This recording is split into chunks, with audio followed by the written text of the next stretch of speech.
Hi அஸ்ஸலாமு அலைக்கும். எல்லோரும் எப்படி இருக்கீங்க? வெல்கம் பேக் டு சுஜா சமையல். இன்றைக்கி நம்ம என்ன வீடியோவில் பார்க்க போகிறோம்னா, ஆரோக்கியமான புரோட்டீன் நிறைந்த உணவு தான் செய்ய போகிறோம். முளைக்கட்டிய கருப்பு கொண்டக்கடலை ரெசிபி. இது சாப்பிட்டா அதிக சக்தியும் உடல் நலத்துக்கு ரொம்ப நல்லதுங்க. வீடியோவை ஸ்கிப் பண்ணாமல் கடைசி வரை பாருங்கள். ஈஸியான முறையில், எளிமையான முறையில் நான் செஞ்சுருக்கேன். வாங்க வீடியோக்குள்ளே போகலாம். 300 கிராம் கருப்பு கொண்டக்கடலையை 2 நாளைக்கு முன்னாடியே ஊற வச்சு அந்த தண்ணியை வடிகட்டிட்டு இந்த மாதிரி முளைக்கட்டி எடுத்து வச்சுருக்கேன். இப்போது நம்ம இதை மிக்ஸி ஜாரில் சேர்த்து தண்ணி இல்லாமல் அரைச்சிக்கலாம். நம்ம எப்போதும் சுண்டல் தான் செஞ்சு பசங்களுக்கு பெரியவங்களுக்கு கொடுப்போம். இது அடை மாதிரி நம்ம காலையில் டிஃபனுக்கு இல்லைன்னா ஈவினிங் ஸ்நாக்ஸுக்கு மாதிரி கூட நீங்கள் கொடுக்கலாம். நைட்டு டின்னருக்கு கூட கொடுக்கலாம். நான் நைட்டு டின்னர் தான் பண்ணேன். இது கூட 1 டேபிள் ஸ்பூன் சீரகம், 2 பச்சை மிளகாய்,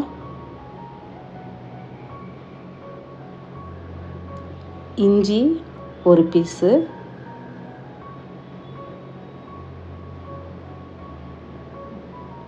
நல்ல தயிர், கெட்டியான தயிர் 1 கப்பு, கொஞ்சம் மஞ்சத்தூள் 1/2 டேபிள் ஸ்பூன்.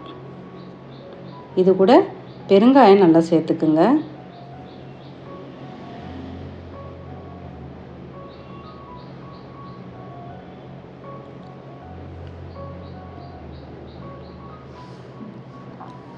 கொஞ்சம் கல் உப்பு 1 டேபிள் ஸ்பூன், மல்லி இலை 1 கொத்து, கொஞ்சமாக கருவேப்பிலை. இதை நம்ம நைஸாக நல்லா கிரைண்ட் பண்ணிக்கலாம். ஓகே, இப்போ கொஞ்சம் தண்ணி ஊற்றி அரைச்சிக்கலாம்.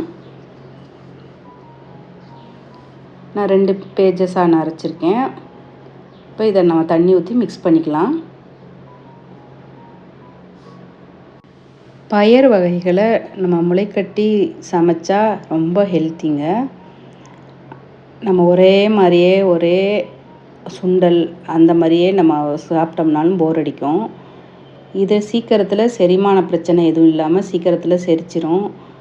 ஏன்னா நம்ம நிறையா இது சேர்த்துருக்கோம், பெருங்காயம்லாம் சேர்த்துருக்கோம், இஞ்சியெல்லாம் சேர்த்துருக்கோம். நல்லா வாசமாகவும் டேஸ்ட்டாகவும் இந்த ரெசிபி நீங்கள் ஒரே டெய்லி தோசையாக இட்லியாக நம்ம மாவு அரைச்ச மாவே அரைக்காமல் இந்த மாதிரி வாரத்தில் ஒரு முறையாவது ஹெல்த்தியான ஃபுட்டு நம்ம சேர்த்துக்கணும்.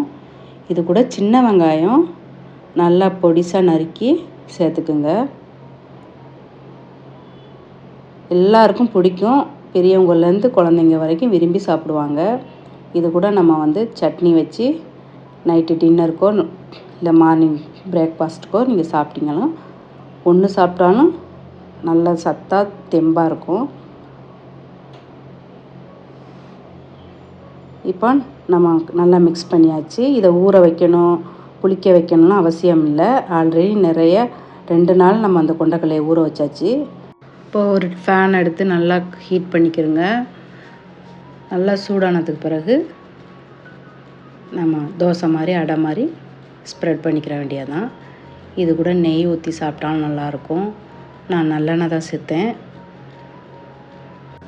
இந்த கொண்டக்கடலை மாதிரி நம்ம அடிக்கடி தானிய வகைகளை வாரத்துக்கு ஒரு முறையாவது இந்த மாதிரி 2 நாளைக்கு முன்னாடி ஊற வச்சு முளைக்கட்டி நம்ம சாப்பிட்டோம்னா ரொம்ப ஹெல்த்திங்க, ரொம்ப நல்லது. இந்த கருப்பு கொண்டக்கடலையில் நிறைய ப்ரோட்டீன் இருக்குது, ஃபைபர் இருக்குது, இரும்புச்சத்து இருக்குது. டயபெட்டிஸ்க்கெலாம் ரொம்ப நல்லதுங்க. அதாவது சுகர் பேஷண்ட்காரவங்களுக்குலாம் ரொம்ப ரொம்ப நல்லது. அதே போல் வெயிட் லாஸ் பண்ண ஆசைப்பட்றவங்க கண்டிப்பாக நீங்கள் இந்த கருப்பு கொண்டக்கடலை எடுத்து இந்த மாதிரி அடை சுட்டு சாப்பிடுங்க. வயிறு நல்லா கம்முன்னு இருக்கும், பசித்தன்மை குறையும். ஒரு அடை சாப்பிட்டாலுமே ஃபுல்ஃபில்லாக இருக்குங்க. அது மாதிரி நீங்கள் தேங்காய் சட்னி வச்சு இதை நீங்கள் சாப்பிட்டு பாருங்கள், செம்ம டேஸ்ட்டாகவும் இருக்கும்.